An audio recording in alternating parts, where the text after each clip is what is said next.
Oh, je peux voir que vous êtes endormis, ok? Seigneur, on te, on te demande pour notre concentration, que tu nous aides à se concentrer sur ce que tu as à nous dire pendant cette introduction et pendant le message principal. On a besoin de recevoir quelque chose de toi pour aller et vivre au quotidien. Vérifie chaque personne ici, encourage, réponds à questions, guide, peut-être guéris. Au nom de Jésus, nous prions. Amen.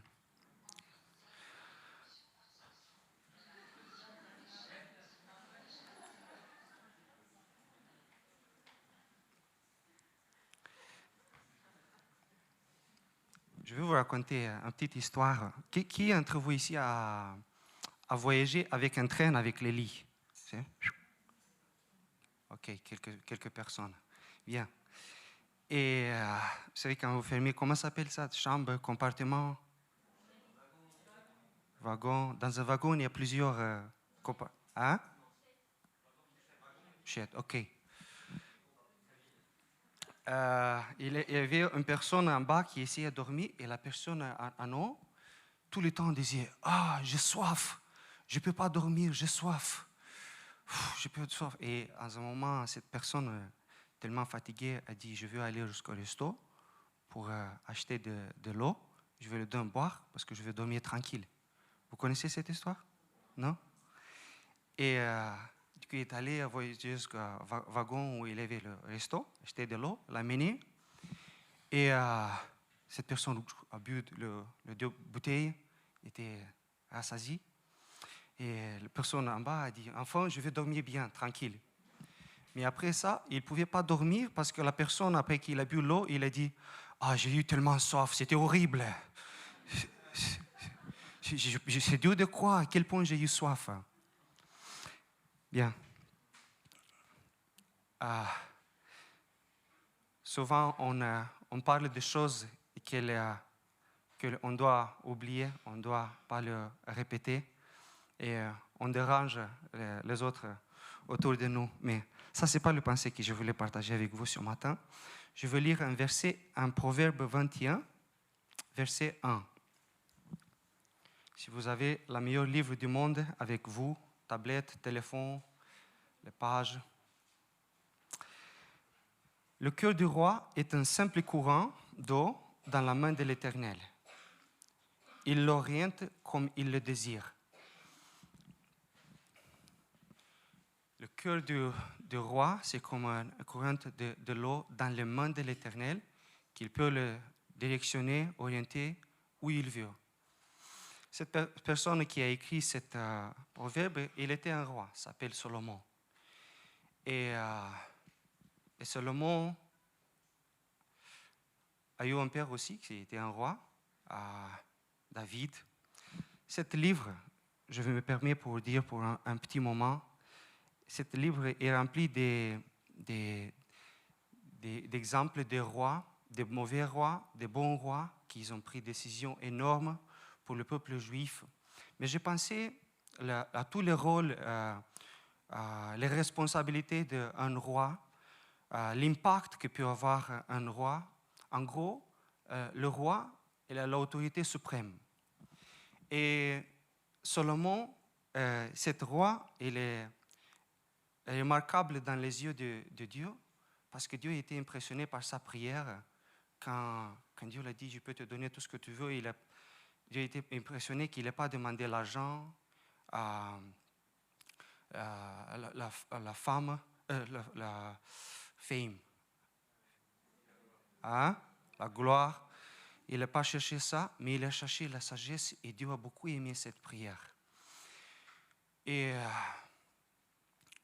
ce matin, nous ne sommes pas ici, je ne connais pas le Premier ministre, le président, je ne connais aucun d'entre vous d'être le conseiller dans des autorités que nous avons une autre forme d'autorité aujourd'hui. Mais nous avons aussi une sphère d'influence, pas pas aussi grande peut-être comme un roi, mais nous avons autorité. Et nous avons une sphère d'influence à la maison, au travail, à l'école, où je suis. J'ai une sphère d'influence. Et cet roi nous enseignait, il a écrit, que le cœur, il a compris où peut aller son cœur. Il a pris, au moins je connais 1000 décisions mauvaises, qu'il a eu 700 femmes et 300, comment ça s'appelle? Concubines. Juste 1000, je sais, des erreurs. Après, il a fait beaucoup des autres erreurs. Et il a compris que le cœur, dans le monde de Dieu, peut être dirigé et entouré où il veut. En leçon, il a compris l'importance de l'humilité, il a compris l'importance de se soumettre, il a compris l'importance de s'abandonner. Après, j'ai pensé, comme on a chanté dans cette chanson, j'ai pensé au meilleur roi de rois, plus sage, qui a toutes les qualités nécessaires pour avoir le meilleur impact pour le peuple. Et il va régner pour 1000 années. Mais aujourd'hui, il peut régner dans nos cœurs. Il veut régner nos pensées. Vous comprenez mon français? Il veut régner sur le trône de notre cœur. Il veut être le roi de notre cœur. Et nous, nos cœurs, dans ses mains, il peut nous conduire où il veut. C'est pas... Souvent, je me trouve que je me prie, Seigneur, ici est mon plan. S'il te plaît, peux-tu l'approuver? Approuver mon plan? Oui.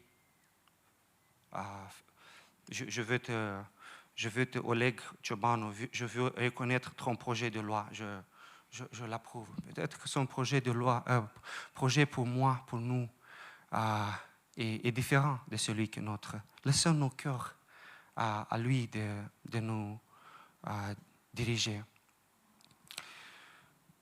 Quand j'ai mes pensées, si le Seigneur a notre cœur, il va voir tout. Regardez, juste deux proverbes plus loin, 23. Regardez ce qu'il désire de nous, 26. 23, 26. Mon fils, donne-moi ton cœur et que tes yeux prennent plaisir à mes voix. On peut lire aussi, ma fille, donne-moi ton cœur et que tes yeux prennent plaisir à mes yeux. De lui donner notre cœur, de rendre dispo à lui de régner en moi. J'ai beaucoup aimé ce que tu nous enseignais, Philippe, l'autre jour par rapport à tellement de sagesse, tellement des idées, tellement des opinions qui sont comme le sable, mais en fait rien stable, parce que ça va resplendir. Mais cette sagesse, il s'appelle dans la Bible comme une roche qui est immovable, tellement stable, tu ne peux pas le bouger. Notre pas seront affermis par le roi des rois. Waouh, quel privilège nous avons. Ça, c'est ma pensée que je voulais partager avec vous ce matin. Seigneur, on a besoin que tu nous affermis notre cœur dans ta grâce. On veut être corrigé par toi, enseigné par toi, guidé par toi, illuminé par toi. On veut se confier dans ta sagesse qui est meilleure que la nôtre et que tous les autres philosophes autour de nous. Bénis le reste de ce culte, Seigneur. Amen.